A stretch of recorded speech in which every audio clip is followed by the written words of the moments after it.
Greetings, guys, gals, non-binary pals, and welcome back to another video.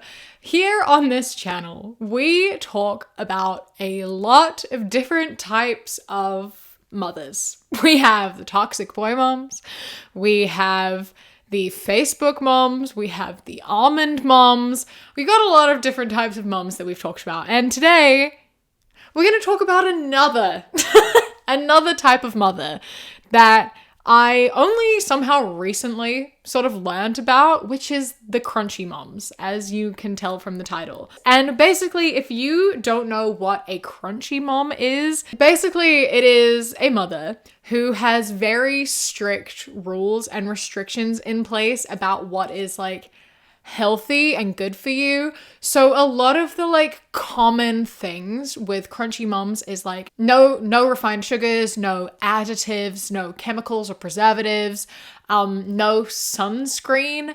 Most of them are anti-vax. A lot of them try to avoid medicine and will do just like cod oil instead of medicine. A lot of them are homeschooled. It's like all natural, all organic, like type stuff. And like no plastic. So like no plastic Tupperware, no plastic toys, nothing. Everything is like natural because everything else is harmful and will give you cancer.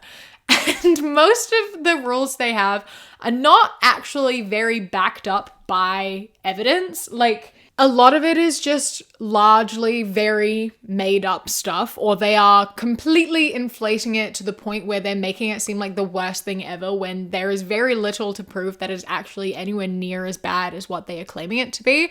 And there's a lot of problems with crunchy moms, and that is like, you know, one of the big problems is it preys on people's anxiety because obviously everyone wants to do what is best for their kid, right? So if you log on to TikTok one day and you see a mother being like, are you feeding your kid Doritos? Well, you're killing them. They're gonna die tomorrow. You're now gonna be like, oh my gosh, I don't want to be feeding my kid Doritos now, you know? It preys on a lot of people's vulnerabilities and anxieties, and obviously a lot of the rules that they follow mean that it is like a very expensive lifestyle to follow. It is very exclusionary, so it is shaming mothers for not being able to afford all of this like better, organic, natural stuff, you know? And it is not new information at all that this like natural lifestyle sort of stuff is a pipeline into the far right and white supremacy. That is something that has been happening for decades. So yeah, now that we have talked about what a crunchy mom is, we are going to watch some TikToks of some crunchy moms and have a look at what they're saying and doing. Now, the thing with these is that a lot of these I thought were satire. Like I straight up was watching these thinking they were satire and then realized, oh, they're not joking. So like this is the first one that I saw and I had to watch it twice because the first time I watched it I thought it was satire, found out that it wasn't. I had to watch it again. Oh, this is just my vitamin C serum. I spray it all over my body before I get into the pool as a protective layer from the chlorine. Oh, do I want to use your sunscreen? What brand is it? If I do wear sunscreen, I much prefer to wear a mineral-based sunscreen. Get into the water. Do you know if it's chlorinated or if it's salt water? What do you mean the sun is harmful? The sun is one of the most important things we need in our lives. I also eat an animal-based diet, rich in fat-soluble vitamins, so I don't really burn. The only after-sun care I'm really worried about is using my magnesium to take away the effects that the chlorine just did on my body. I'm sorry, hold on. I need to circle back to, you eat an animal-based diet, which means you don't burn. I don't think that's how this works. I really don't think that that's how this goes. Maybe I don't know how the sun works. I'm not a doctor, obviously, but I'm pretty sure that that's not how this goes. Unless the sun where you are is like not very strong, I don't think it cares what you eat. I also just am so confused by this whole massive anti-sunscreen thing that's been going on recently. It's everywhere. I'm so baffled by it. Like here being like, The sun isn't harmful. It's actually the most important thing we need in our life. Like, yes, the sun is important. We do need the sun. It's how we get vitamin D. It's like it's very good to have sun. No one is saying you shouldn't get sun. But that doesn't mean you shouldn't protect your skin, because the sun also does cause cancer. Like, something can be good and bad. And you can still get sun and the benefits of the sun while covering up. That we need to establish that. And also, like, having to put a protective layer to protect your skin from the chlorine, like, okay, fine, if you must. But it surely isn't that deep. Like, I don't think it's that necessary to do that. If you are going into a public pool, the chlorine is the least of your worries. You're getting that in your mouth. So, like, maybe calm down a little bit. This is POV. You're going to Costco with a crunchy mom. Oh, looks like we're still selling plastic Tupperware, letting plastic leach into our foods. Nice. Do you know these veggie straws have seed oils? Simple Mills Sweet Thing crackers? Yeah, I'll take the whole box. Skinny Pop? Yeah, no one's getting skinny with those inflammatory oils. 100% cotton Ecotex? Can someone help me get this whole box? Oh, Britta, they're still selling these. These basically filter nothing, and it's still like you're drinking tap water. Oh, a bunch of added ingredients, of course. Like, girl, you cannot care this much. We talked about this in the All My Mum video, and I just want to say it here again. When you are checking the ingredients on everything to this extent, to the point where it stops you from eating so many foods, and you care that much about every single little ingredient that goes into your body, that's called orthorexia. That is an eating disorder. That is a problem, because it impacts you in negative ways in so much of your life. Like, it's not demonstrated here in this video because she's doing her own personal grocery shopping, but I know this extends out further into their like everyday and how they interact with other people, and there are more TikToks about that later on, so we'll talk about it more later on. But like, if you are restricting so much of what you allow yourself to eat and eat from, it surely is so exhausting and really not that worth it. Surely not. Like, refusing to drink tap water, like not getting a Brita filter because you may as well be drinking tap water. And who cares? What's wrong with tap water? I love tap water. I prefer tap water to bottled water. In my opinion, tap water is better. And like, I personally think that, you know, the additives in tap water, you know, like fluoride is important for your teeth. And I know that a lot of people have a lot of opinions about like fluoride, but like me personally, I am a pro fluoride. I have not looked into it much further than the fact that I have very weak teeth and I need extra fluoride. And that's all I really care to know about it. And I don't understand why it matters that much. Here's a note that I know that tap water is not safe to drink everywhere. And I don't mean to imply that like you should just drink tap water when like sometimes you genuinely can't. But as far as I'm aware, she lives in a place where tap water is completely drinkable. And in which case, I don't get it. And seed oil. These people are all so anti-seed oil and they're calling it toxic. And I find that fascinating because like, as far as I'm aware, people aren't like dropping like flies from consuming seed oil. You just seem to care a little bit too much. Choices I make as a pregnant woman that would give your OB a heart attack. Eating raw sushi. Enjoying some fresh raw milk. Assess my own fundal height whenever I want. Sleep on my back. Take hot baths. Drink kombucha. Give birth at home. Smiley face. And I just want to know if it's worth it. You know, like you can surely go just a little bit of time without doing those things. Like it's 9 months. It's not going to kill you to not do those things, but it might kill your baby to do those things. You can think that there's stupid, silly rules that don't make a difference as much as you like. But like me personally, even if there was like a small chance that it was going to make a difference, I wouldn't do it. If I'm told that there's even like a 1% chance that doing one of those things could get my like baby sick and potentially cause a miscarriage, I'm not gonna do it.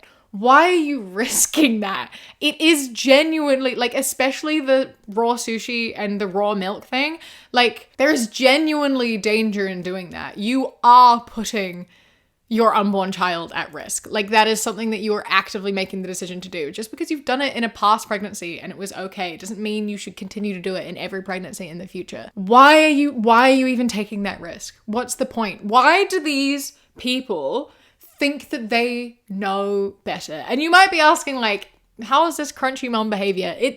You just have to trust me. This is a crunchy mom. She prides herself as a crunchy mom. And it's the whole thing of, like, thinking they know better than health professionals. It's like eating raw things and, like, natural things and things that are good for your gut and whatever. And that means overriding whatever a health professional says, because obviously health professionals are all taught by, like, big pharma, and they don't actually care about what's good for you, and they're just making shit up to get your money. And it's like, no, there's a lot of research that goes into this, and they're telling you these things for a reason, and I don't understand why you would choose to ignore that. It's 9 months. I promise you will be okay. Kia ora i te whānau. Here is 5 unconventional things that I've done raising my baby. Controversial, but yeah. First is potty training them from birth. Put my firstborn on the potty at 1 month old, and I put my secondborn on the potty at 1 day old, and I've never had to potty train them because they've always known to use the potty as an alternative from diapers. The second one is that I home birthed my firstborn and I free birthed my secondborn. Yeah. Third, I hardly ever use sunblock on my kids, very rarely, and if they're going into the ocean, I like to keep it as minimal as possible because I do not like to pollute the moana. 4, I co-sleep with my kids. 5 is that I drank raw milk and ate raw liver during my pregnancies. Controversial, but yeah, it made me feel good, so I just keep doing it. Ma'am, you are in Aotearoa, New Zealand. You are in the place in the world that has the strongest UV index, and you aren't putting sunscreen on your kids? We've talked about sun in New Zealand multiple times on this channel. I do not need to go into it right now, but that is not okay. You get sunburn in under 5 minutes in the New Zealand sun. You need to be putting sunscreen on. I hope at the very least you are completely covering them in, like, UV protective clothing and hats, because your kids, especially young kids, should not be going out in the New Zealand sun without sunscreen on. That's dangerous. It's, like, genuinely dangerous. And don't use polluting the moana, the ocean, as an excuse for not putting sunscreen on your kids, because there is reef-safe sunscreen. That is a thing that does in fact exist, that you are able to purchase. And yes, it's a little bit more expensive, but, like, if the option is spending more money and protecting your kids versus letting your kids burn, I think you should be spending a little bit more money, you know? And if you can't afford that, make the exception, because it's so important for your kids to not burn. And then, again, we circle to the end there. Drinking raw milk and eating raw liver throughout your pregnancy. Is it worth the risk? It made me feel good, so I just kept doing it. Don't, though. Maybe. Just don't. I don't understand. Like, it made you feel good. Sure, great, good for you. But it has the chance to, like, not make your baby feel good. And, like, I don't know, cause a miscarriage, which is not something you want, right? So why risk it? And that goes for co-sleeping too. Co-sleeping is a big thing within crunchy moms. I understand wanting to co-sleep. I get wanting to be close to your kids. However, it is so dangerous. Like, if you're sleeping in the same room, I guess that's kind of fine. But if you're sharing a bed, that's so dangerous. So many babies have died from sharing beds with their parents. Do you know how easy it is to, like, roll over and squish a baby? So easy. Put the cot in your bedroom, sure. But, like, don't sleep in the same bed as an infant.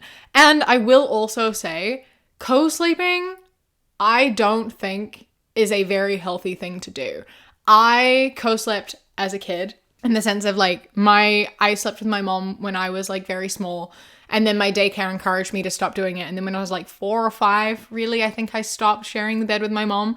But then when I was older again, I started sharing a bed with my mom again when I was like 9.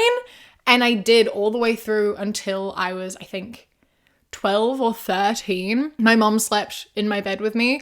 And that was so hard because like you kind of get into this like routine and this habit where like I couldn't sleep away from home. I struggled so much. Like I couldn't do sleepovers. I always had to call to get picked up in the middle of the night because I like could not sleep away from home. I couldn't go to like school camps and things like that. My mom had to go on school camps with me because I like couldn't sleep away from my mom. Like that's sort of where I ended up. And like you're setting your kids up for that by sharing a bed with them consistently throughout their childhood. It makes it so hard to be independent. And I just don't think that that's a good thing. It was such a struggle. It was such a struggle going from that to having to be independent and like sleep by myself and have like solid like relationships with people where I'm not like codependent and things. There's a lot of things from my childhood that impacted that, but like co-sleeping is something that very much can have a big negative impact, and I don't encourage it for reasons I've just disclosed. So take that and do with it as you will, but I personally don't think co-sleeping is healthy. Here we have her again for her 3-year-old's birthday party. Kia ora e te whānau. Here is everything I made for my son's 3rd birthday party, healthy edition. Homemade hummus, homemade ranch dip, carrot sticks, cucumber sticks, chips, Feijoa soda with Feijoa skin syrup, and this one is fermented Feijoa fizz. Yeah. Oh, nice look. Venison, chicken, and kumara baked. That one's looking very, very baked. Yeah. Bulgur wheat salad is happening I here think it's good. The deviled eggs. I mean, angel eggs. with homemade mayonnaise, homemade mayonnaise, dill, and yogurt. And this was the cake that I made. It's made with milled grains and it has buttercream strawberry icing. This reminds me of that fairy bread TikTok. I don't know if anyone remembers that, but I remember thinking about it, that like trend of like people healthifying kids' foods, and there was a fairy bread one. My daughter wanted fairy bread. I said no, get me the bread, veggies and coconut. I shredded all the veggies. It would have been easier if I did have a juicer. Squeezed out the excess juice, coated the shredded coconut with the juice. Make sure you don't make it too wet. Then I air dried it until it was really dry. Coated the bread with some butter and sprinkled my healthy sprinkles. Is better than any fairy bread at any party. And this kind of reminds me of that.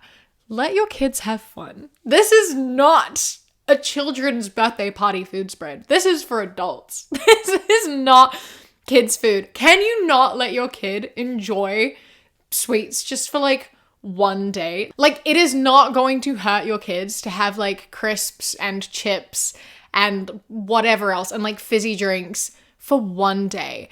And even using like milled grains for your cake, just bake them a normal cake. Like, why do you have to healthify everything for your 3-year-old's birthday? Give it a rest for a day. It's not going to kill them. It's not going to cause any harm at all, actually. And I think that this is something that like they don't really consider, is that they're so focused on the physical health of their kids. They don't stop to think about the mental health effects, as though mental health is less important than physical health.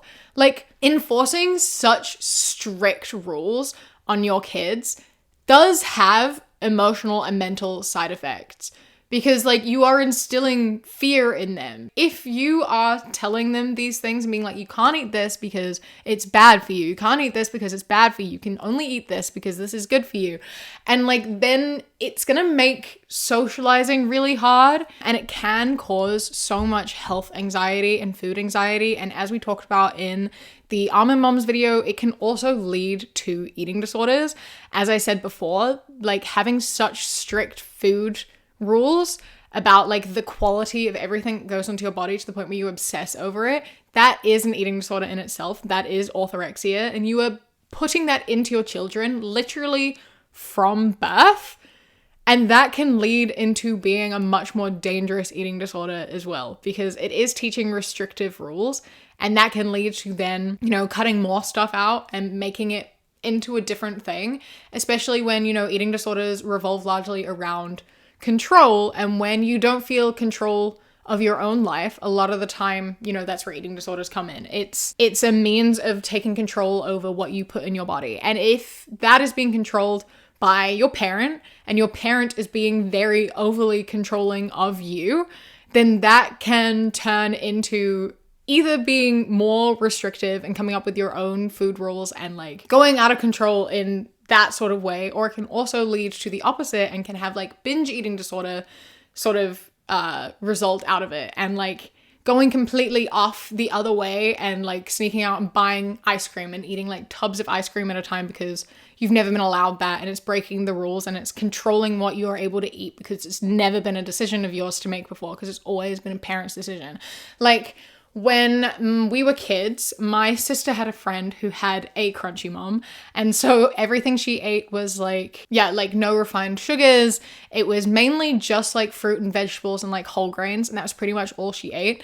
And then she would like come to our house and my mom would like make pancakes with ice cream, and she would just devour so many of them. And it's just teaching such an unhealthy relationship with food when you could just be teaching balance, because, you know, eating something every now and then doesn't actually do any real harm, and you are just completely over exaggerating for no reason other than to feel superior to other people. Now, there is one crunchy mom who deserves her own little section of this video, and that is a woman named Very Really Crunchy. And she's had a bit of controversy around her before. Some of you may have heard of her.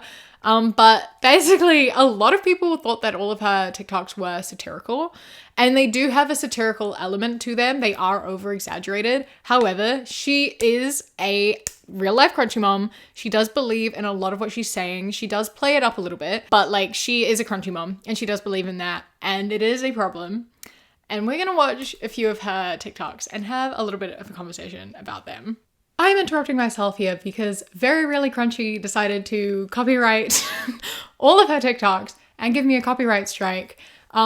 So I cannot show the next several TikToks. Instead, I will just be describing them to you. And I apologize for me just looking so disheveled right now. I'm in a bit of a time crunch. Thank you so much for all the stress, Very Really Crunchy. I so appreciate the copyright strike on my channel for just talking about your TikToks. It's great. I love it. Thank you. I'm going to describe to you the first TikTok. Here she is sitting in a chair and eating a popsicle and sarcastically is telling crunchy moms to ease up this summer because it doesn't matter that bubble mixture contains carcinogens. Schmarcinogens. And sure, in the past, chalk has been recalled for containing high levels of lead, but the past is in the past. And sure, inflatable pool toys contain phthalate, but like you don't even know what a phthalate is. So like, does it really matter? Because I know, and it's horrifying. But who cares? Let's just take it easy this summer and like not worry about the consequences that our kids are gonna face in the decades to come. Just take it easy. Have fun out there. And this obviously circles right back to what I was saying at the beginning about fearmongering and just causing people a lot of stress. Like all the comments are things like, thanks for the full serving of anxiety this morning. Oh man, I laugh and then have a full-blown panic attack and go down rabbit holes. Haha, laughs and existential crises. There's just no reason to cause this much unnecessary like stress and panic among parents. You know, like there are always dangers that exist, and the world and the things that we have now are much safer than they've been in the past. You know, things are constantly changing and developing, and we're learning more about things, obviously. And like, I just don't think it's worth completely fretting over every little thing that you do, that you touch, that you are involved in, like swimming in an inflatable pool for like a few days a year is not going to kill you. Like, bubble mixture has some carcinogenics in it. Okay, I don't think blowing bubbles is going to be causing that. You're not drinking the bubble mixture. Sure, you might get some of it on your hands. Sure, some small children will occasionally put things in their mouths when they're not meant to. But the amount of it is so small that it really, truly does not matter. And it is not worth freaking people out about. Just let loose and like live a little. Let your kids have fun. Stop stressing over every tiny little thing, because it's really not going to make that much of a difference. You could get into a car crash tomorrow. There is so much you can do to try and prevent illness and death, but it's never going to be completely off the table. It is going to happen one day. You don't know when that's going to be. And you could be the crunchiest of moms in the entire world and still get cancer, you know? There is nothing you can do to prevent certain things from happening. You can make a minuscule difference, but is it worth like completely just making your life so much more stressful for the like potential of maybe helping a little bit further down the line?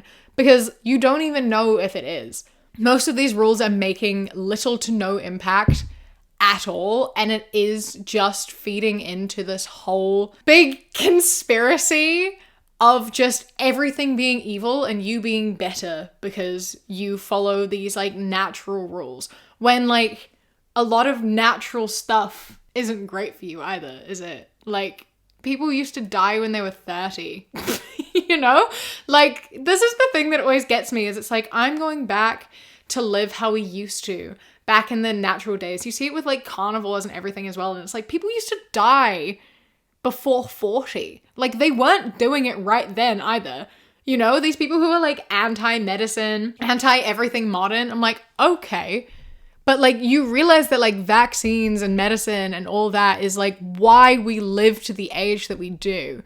That's not a thing that used to happen. Like, sure, there were some people who lived to be old, but most people didn't. And that was like before plastic and before medicine and all of that. Like, we are where we are because of the things we've developed. You can afford to let loose a little bit. She is in a public bathroom and the person in the cubicle next to her asks if she has a tampon, to which she says, no, gross. Tampons are made of plastic, contain dioxins, and have added petrochemicals. And then she offers to go and make a pad out of Mongolia petal and moss for absorption, to which the lady in the cubicle next to her is obviously like, no, I'm good. I'm just gonna use toilet paper. And we end with, should I tell you about toilet paper? And like, listen, I get that this is a joke. I get that she wasn't actually gonna go out and make like a pad out of Mongolia or whatever. And this is meant to just be sort of information about how tampons are bad for you. But this is an issue in itself, right? Like, yes, there are a lot of tampons that are bad for you. And there's a whole thing with Tampax right now where they've been putting like lead or something in their tampons, which is horrific. Horrific. And like, that is obviously a problem and needs to be talked about. And yes, there is a lot of toxins and plastic in a lot of pads and tampons. But for one, you can get 100% organic like cotton pads and tampons. I typically use 100% cotton tampons and also a period cup depending. And like, because that's what feels good for me. But I am also aware that that is not an option for everyone, you know, like it's more expensive, you know, like the tampons that contain plastic and petroleum and whatever else are so much more affordable. These are things that you have to buy every month, and not everyone is in the position to be able to spend the extra money on things that are like 100% cotton, you know? And like period cups overall in general are cheaper because it's a one-time purchase and they last years. However, you need to have that like $50 upfront, and not everyone has that money to spend in one go. Some people don't have the choice, and it's good to inform and educate people about what they are putting in their body, But it's a different thing to shame people, and this has really shamey vibes to it. It's being like, ew, that's gross. Why would I put that anywhere near my body? Like, you don't have to. Like, no one is making you do it, but don't shame other people for what they have to do. Period products are something that are essential, and it's ridiculous that we have to pay for them already. Even more ridiculous that they have a luxury tax on them.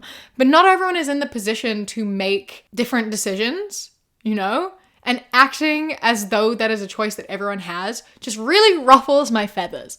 Like, it's great that you use a period cup. It's great that people use reusable pads. It's great to do whatever you do, but like, not everyone has the choice. And stop telling people that it's like the end of the world if they use something that isn't 100% like organic and natural, you know? They are at a friend's house for dinner, and their friend says they brought a salad dressing just for her. And her and her husband are having like a silent conversation over the table where he's telling her like, do not check the ingredients. And she's saying, I have to though. I have to know what's in it. And he's like, do not, you do not. And so she's pouring it on her salad and reading the ingredients while she's doing it. And she sees that there's canola oil in it, which is obviously life ruining. And she sees that and she's like, I can't eat this. I can't eat this. And he's looking at her like, yes, you can. You have to. So she picks it up and she puts it to her lips and goes, oh, it touched my lips. It touched my lips. And her husband's just like, we are never getting invited anywhere ever again. If you cannot eat canola oil one time, you have a problem. You have a problem. There is no danger in consuming canola oil one time. There's not really any danger in consuming canola oil, period. It's not as bad for you as all these people are trying to make it out to be. And even if it were, like, again, consuming something once is not that much of an issue. If you cannot eat at someone's house because there is a bit of canola oil in your salad dressing, you have an issue. You have an eating disorder. You have orthorexia. That is the definition of orthorexia. And you refuse to see it as a problem, but it is one. If you are greatly impacting like your quality of life because you have to be completely in control of everything that goes into your body at all times, and it impacts the way you're able to socialize with people, and as her husband says here, we're never getting invited for dinner again. Like, it is impacting relationships you have with people. And that's not healthy. Why, like, neglecting mental health for the sake of physical health, like, that's not a fair trade, you know? Eating canola oil one time and having a healthy social life is much healthier than like destroying friendships and like not eating at all because you're afraid of eating canola oil one time, you know? You need to work through this. And you are also demonstrating this behavior for your kids, you know? She doesn't put her kids in her videos very much, which is good. Whenever her kids are in the videos, it's only the back of their heads. So I do appreciate that. One thing with these crunchy mums is they obviously don't seem to show their kids in their videos very much. They just kind of talk about the rules that they have in their houses, and you know that they have kids. But she's obviously demonstrating this behavior in front of her kids as well. And we've already talked about why that's harmful. I think that it just really does need to be worked on and worked through, and more people need to recognize and see this as an issue. And like, it is spreading misinformation because it's greatly like misleading over like how bad these things are for you when it's really nowhere near as bad as they are making it out to be. Like, these people drink raw milk, which we already know can get you very, very sick. So, you know, it's an odd one. It's a very odd one. Next up, we have her kid coming to her with a lollipop, and she tells him, no, we don't eat those. And he says, Granddad gave it to me. He said it could be our little secret. And then you see her like dramatically storming away, like throwing her book to a side, taking her jacket off and throwing that to a side. You know, she's getting ready for a fight with this kid's granddad for giving him a lollipop. Because we don't do that here. Let your kid eat sugar. Just like, let your kid have the lollipop. Oh my God. It's not going to do any harm. I promise you. I promise you they can eat sugar and be totally okay. There are people who have lived very long, very healthy lives who eat lollipops. I promise you, it's okay. Here, her kids are standing and looking longingly out the window at a school bus and saying like, oh man, I wish I could go to school. I want to go to real school. And she's telling them that like, no, you don't. They have to get up in the morning super early and be at school by 7:30. You didn't even roll out of bed today until 7:30. And they're only just getting home now. Like they're there all day. You finished at 10 and they're still just like, but I want to go to real school. I want to hang out with the other kids. And she says, you know, it doesn't even matter anyway right now because they're about to go on summer break. What's summer break? I just want to know what you're able to teach your kids in that amount of time. Like that's 2.5 hours, 7:30 to 10. And that's waking up at 7:30. So they still have to like get out of bed and like have breakfast and stuff. So that leaves you with like less than 2 hours of school time every day. What are you teaching them?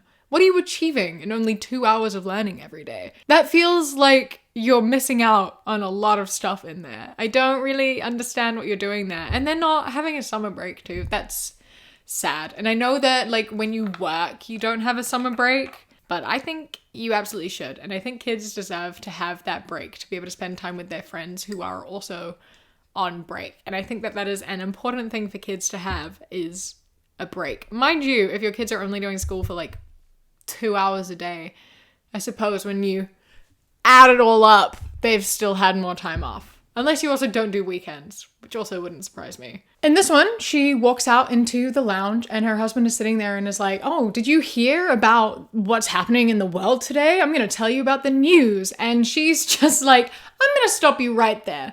You know I don't like hearing all of that depressing stuff that's happening out in the world.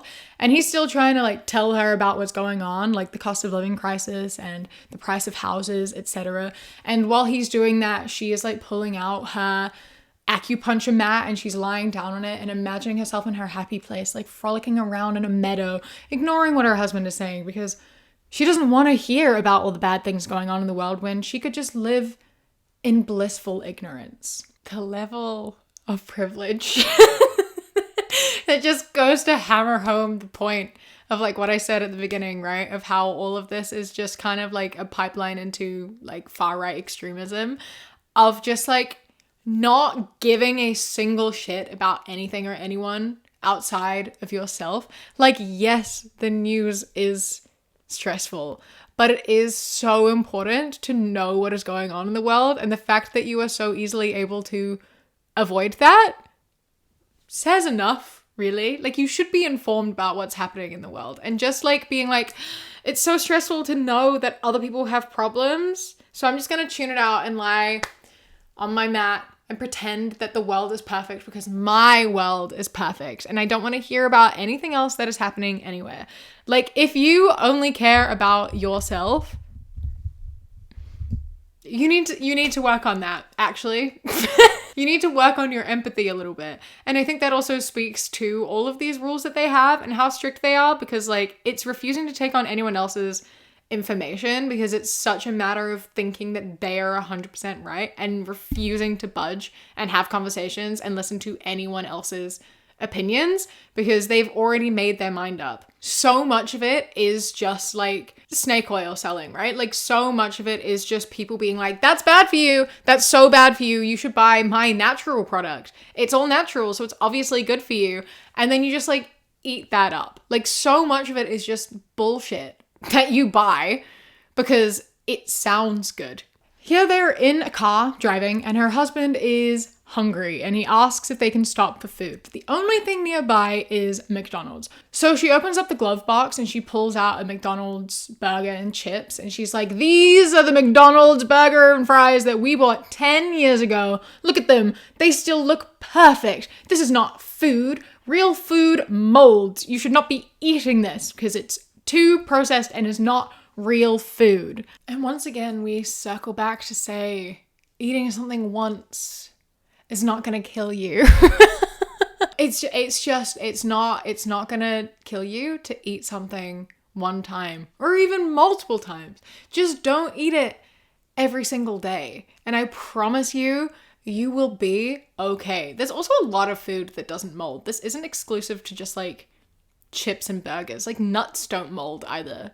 Like nuts and seeds. Honey keeps for like what we've decided like thousands of years. You can keep honey in a jar. Like some foods just don't mold. That doesn't necessarily mean they're harmful. I'm not trying to compare like McDonald's foods to like nuts and seeds and honey and whatever, obviously. But I'm just saying that that's a bad way of judging the healthiness of something.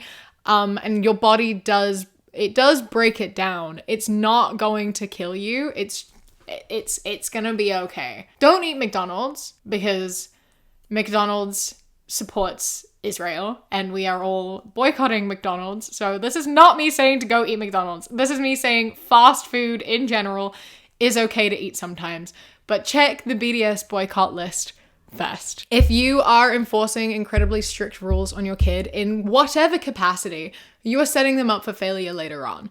Whether that be with these like crunchy mom rules, whether it's the almond mom rules, whether it's just having really strict rules about like whatever, like no boyfriends or anything like that. When you have really strict rules in place, you are setting your kids up.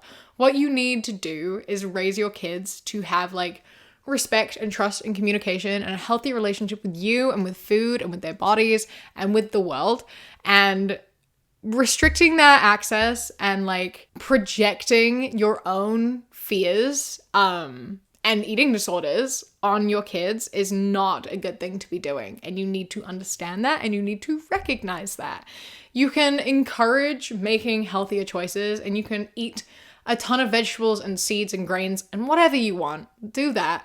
But you also are allowed to step away from that sometimes, you know?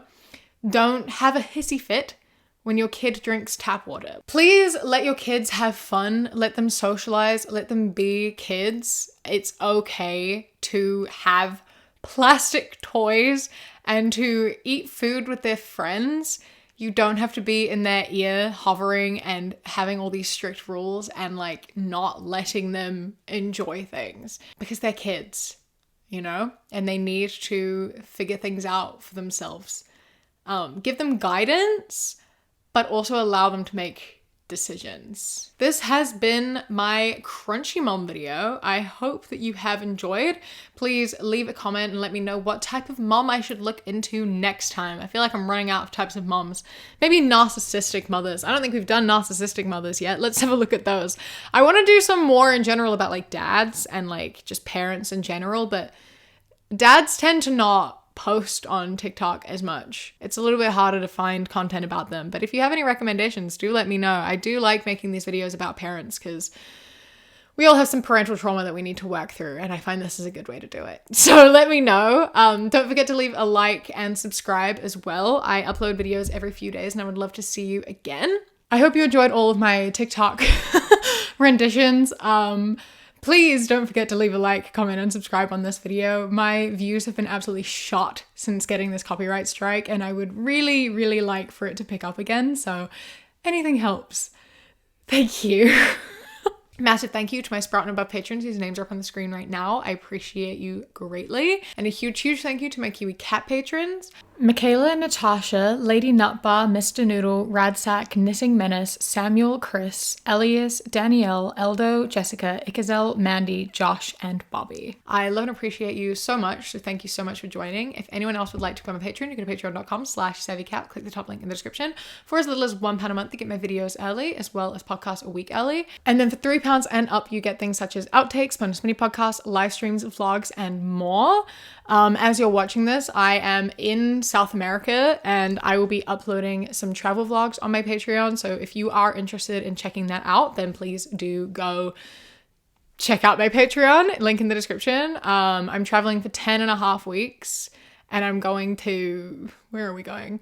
Aruba, the Galapagos, Peru, Bolivia, Chile, Argentina, and Uruguay. So there's going to be a lot of content going up there from a lot of different places. So if you are interested in seeing that and following along, then please do go check that out. Don't forget to follow me on Instagram, The Queer Kiwi, and Twitter, That Queer Kiwi.